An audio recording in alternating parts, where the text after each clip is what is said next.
dawn, and there's a gentle breeze blowing a few hundred metres above this wonderland. Alapia is the wishing temple. It's where the locals go if they want to make a wish. It's a breathtaking view from an incredible vantage point above one of the world's most spectacular temple sites.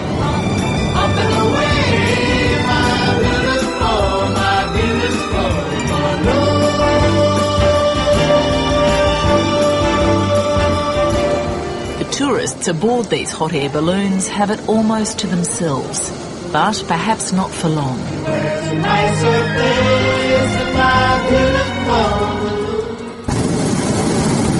I've come now because I feel like it's an exciting period of immense change, and I wanted to be here right now to spend my tourism dollars in those changes, and I also wanted to, really see for myself what's going on.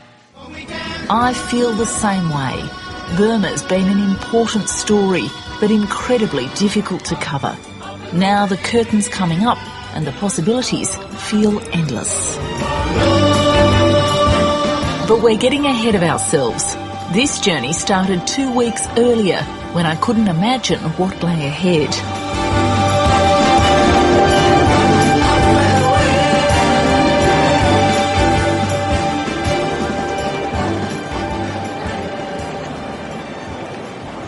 The last time I was at Rangoon International Airport for Foreign Correspondent, I was slinking in on a tourist visa to secretly interview legendary democracy leader Aung San Suu Kyi.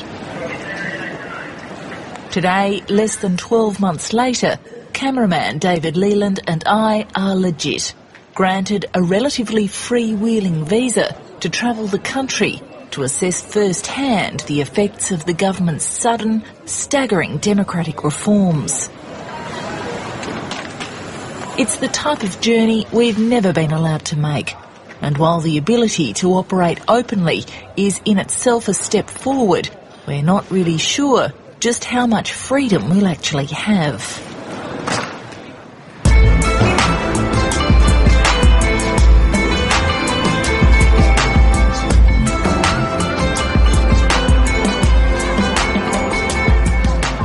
Burma may finally be on the move now, but it's way behind its Southeast Asian neighbours. Decades of authoritarian rule with little international investment have stunted development.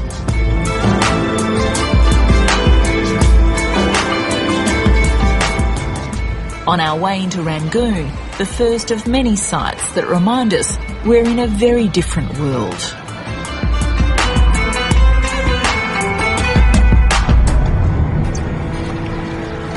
Leave the airport and you soon see just how frayed this place really is. Thank you, Mingalaba. The poverty and dilapidation are really quite breathtaking, but then so is the potential. And in the last couple of years since I've been coming here, there really is a new energy. Perhaps it is simply hope. There's nervousness too. For as long as anyone can remember, Burma's been an unhappy place. Until very recently, political debate simply wasn't tolerated. Dissidents were jailed, the media censored, ethnic minorities brutally repressed. Now there's change, but no one knows whether it's real, and so we're going to try to find out.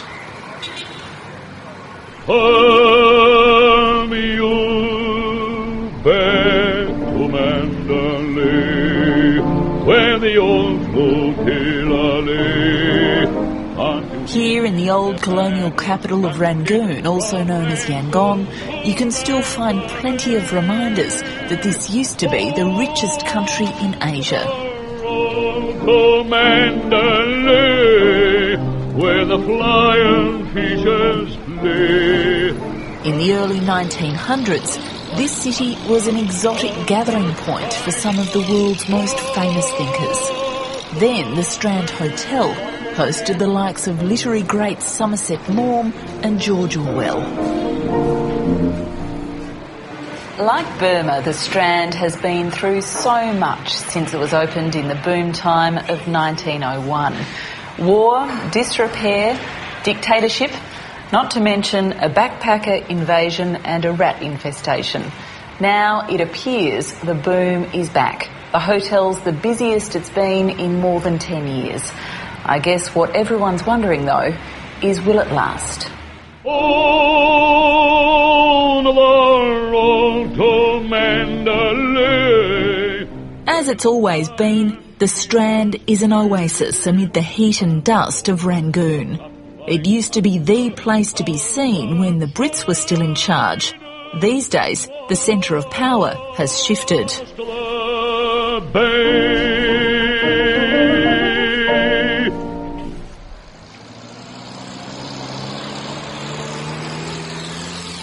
Next day we're up early and on our way to the new capital, up a road that's almost empty.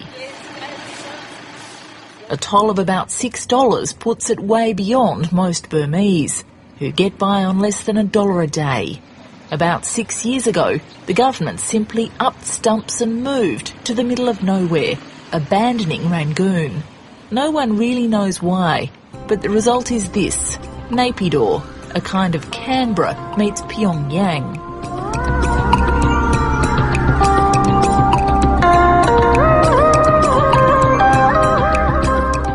Right now, there aren't too many people to fill it, but if Burma takes off, that'll change.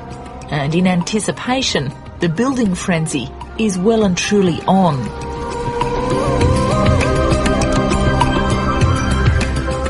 I'm Zoe. Nice to meet you. You too. We're here to pick up an extra passenger, a compulsory government liaison officer, who'll be with us for the rest of our journey. Old habits die hard. And we want to talk to the President's chief advisor. Naturally, I'm expecting to meet a grim, circumspect official and record a guarded interview. That's not how it goes. Now, Myanmar is genuinely changing to a new era. It's not just regime change. It's just so hard to believe. Yeah. Yes, I mean, I don't mean to disbelieve you. Yes, very hard to believe because the things are rapidly changing.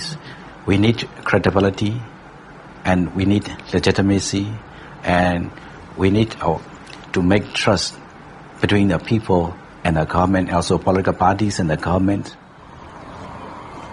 And this is where it's all supposed to happen, inside this extraordinary-looking building. We're inside the Parliament, which happens to be sitting this week, and of course the fact that we're even in here, proof once again that doors are opening everywhere. There's a series of by-elections coming up in April, and for the first time in years, members of Aung San Suu Kyi's party, the National League for Democracy, will compete. If Aung San Suu Kyi wins a seat, as expected, she and her colleagues will be sitting here, among those who repressed and jailed them for so many years. It sounds great, and I hope it's real. I guess what the international community is wondering is it real, or is there an ulterior motive on the part of the government in what it's doing? Yes, actually, I think that after a long years of political stalemate, both sides have realized that this road is not effective, not works. So we have to change the directions. And the destiny is, the same destiny, to make the betterment of the country. Okay, so what about standover tactics against people who have political views, the jailing of people for political activity, forced labour, forcing people to become convict porters in the ethnic conflicts, brutality and rape by the Burmese military? Does all that stop now? Do you admit that that's been happening, and is that over? Is that in the past? Okay. Actually, yes, it's like melodies of the old age. And according to the situations, the stability and security is the first priority for the previous government, as you know. And they have used such tactics, but now we are democratic elected government, so we try to treat this melody with a very correct treatment of the democracy. So actually you should divide the previous government and the new government.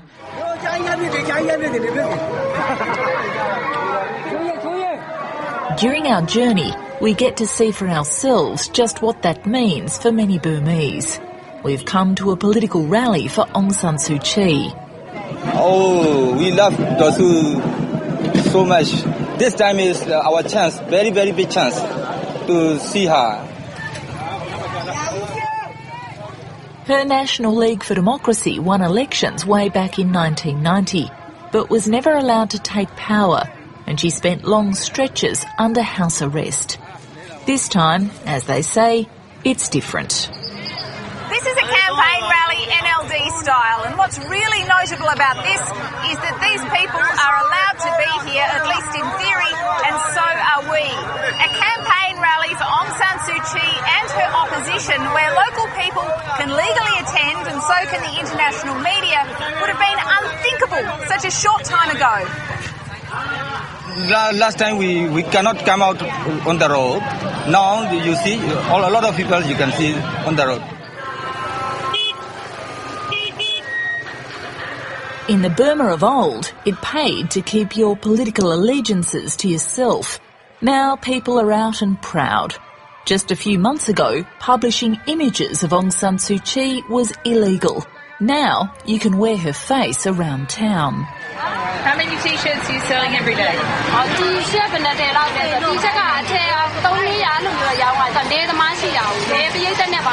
A day?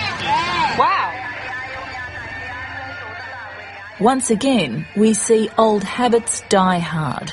We're being watched, and so's the crowd. It's not enough to deflate the enthusiasm for most, but some still fear the old consequences of being seen at a political rally. We press on regardless. We can't afford to miss that all-important shot. We want to film her get out of the car and walk. See, this is why we stand here. The presence of pushy international journalists is a side effect of democratic reform that no one's quite sure how to deal with.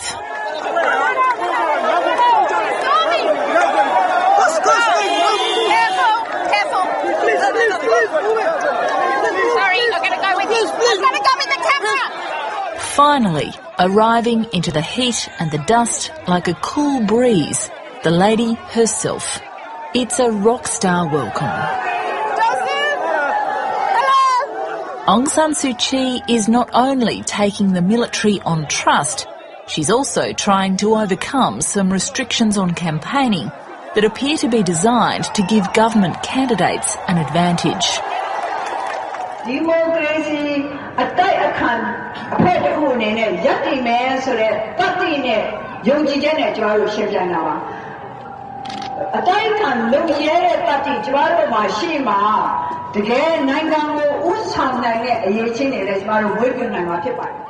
It'll take more than just courage. There are endless practical problems as well. Aung San Suu Kyi is just hitting her stride when the generator fails. But the people don't mind.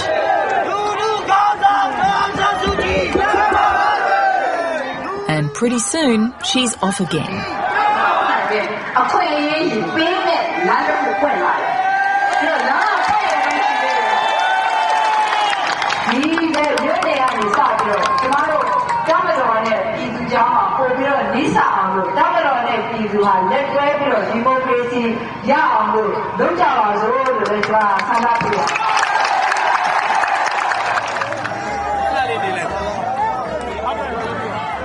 She eventually departs in much the same way she arrived, and we're leaving too. I want to talk to her. Dosu! Aung San Suu Kyi is about the only thing many people know about Burma, and we're keen to get away and into the parts of the country most people never get to see.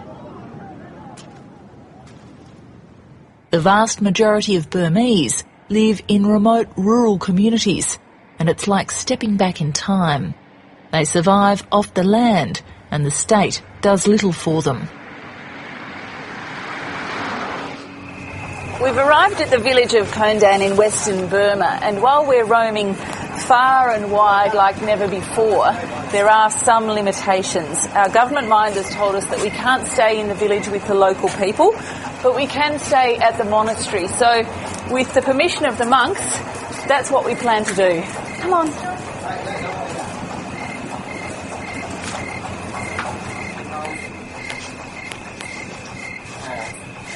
Hi. How are you? Thank you for having us. Come on, kids. The monastery's abbot has offered us a place to crash for the night.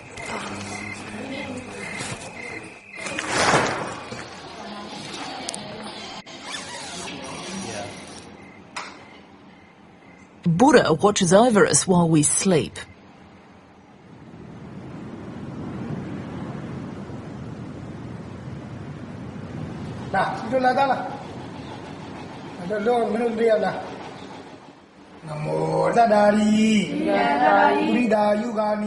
Each morning the abbot tutors these young boys. Religion is one of the few areas where people can express themselves with some freedom. It offers them strength and safety.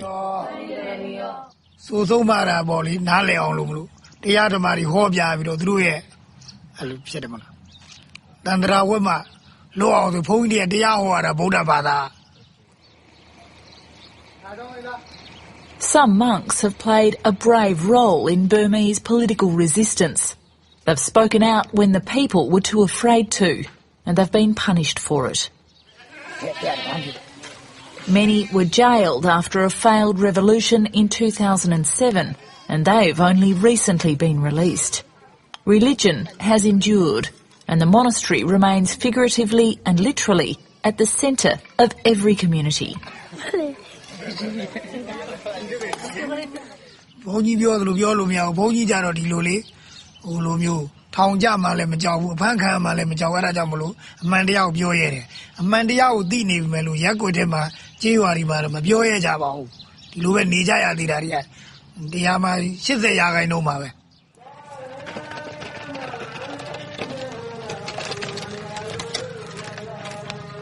This village is typical of those we encounter on our journey. Local chief Yulei Po explains that there's no school for older children, so they have to drop out as early as age 10 or move to a larger town.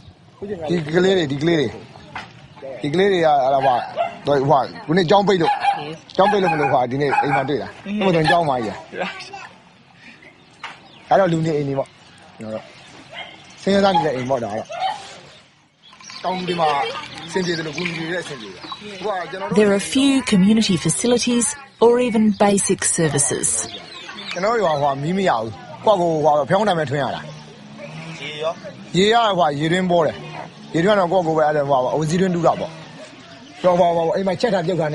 The chief introduces me to 27-year-old Chote Ma, who's only the third person in the village to ever go to university. 5 years after graduation, she's still unemployed.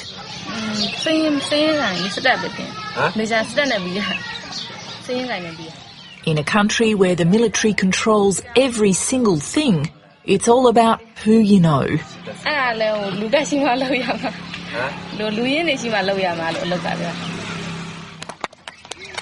Whether the regime actually passes the power to the people rather than just talking about it will be the ultimate test of the reform program.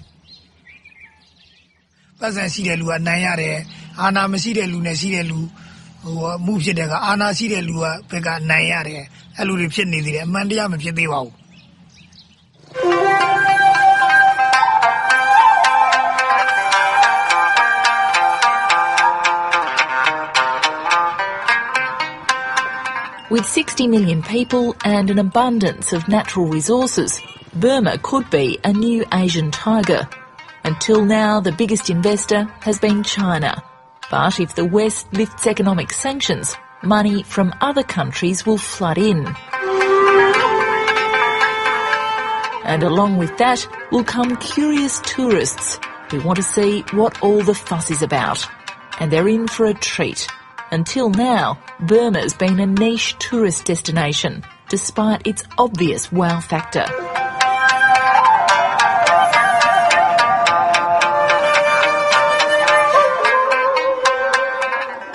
The Central Plain has long been known as the spiritual heart of the country, and Bagan is at the centre of the tourist trade now more than ever.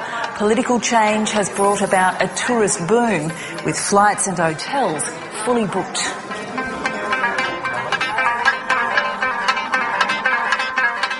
For many here in Bagan, life has barely changed since this extraordinary temple complex was built 1,000 years ago. And while for us that means lots of great photo opportunities, for the people who live here, it means a very tough life.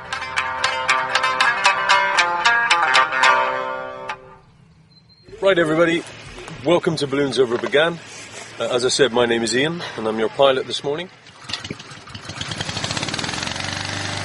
Balloons over Bagan is a partly Australian-owned company that's been operating here for 13 years, despite military rule. Each year it caters for more tourists drawn to this extraordinary place.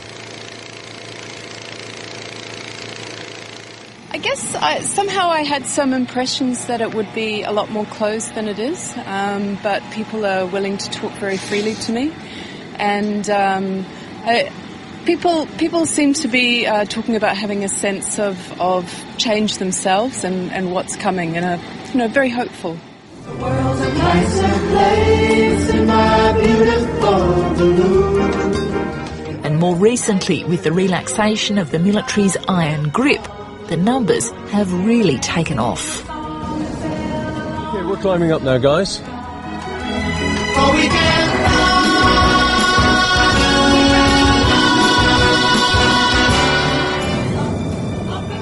More than 80 local staff are employed by the company.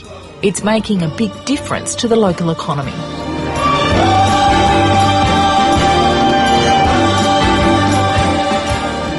Yes, I've seen a lot of increasing in tourists, this year in particular. Over the last couple of years, there's been indications of change within Myanmar, but this year in particular, we know that the hotels are full, and that's also reflected in us in the balloons, because we've had lots of people to fly. He is hoping the bubble doesn't burst. And here in Bagan we say cheers, pros, salut, kampai, chin chin, a chagwa, which is Burmese, and soft landings. Soft landing. Chakwa. Chagwa. And so, to the road to Mandalay. On the road to Mandalay. It's one of the world's legendary routes thanks to the poem by Rudyard Kipling. And thanks to many more writers, musicians and filmmakers who followed, the mythology and legend has grown. Across the bay.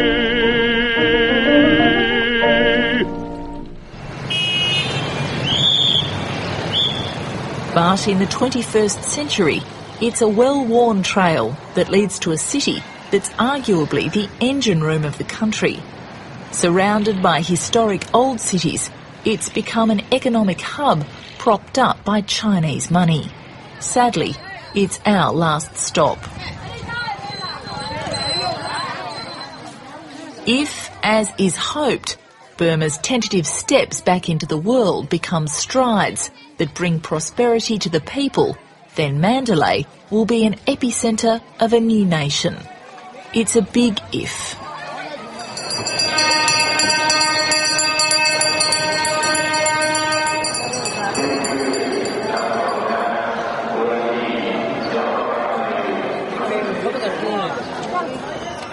We've had about 2 weeks to complete this journey. Not long enough, but longer than we've ever had permission to stay before. Now the train is leaving Mandalay for Rangoon, and it's time for us to make a run for it too, before our visas expire. Finally, some time to reflect. This country has so much to offer. Natural wonders, a deep and enduring history, and brave, hard-working and resilient people. But will they ever be allowed to reach their full potential? The train is now leaving. Everybody's on board. So Nobody would like to drop out from the trains, and everybody knows that the reform must go ahead.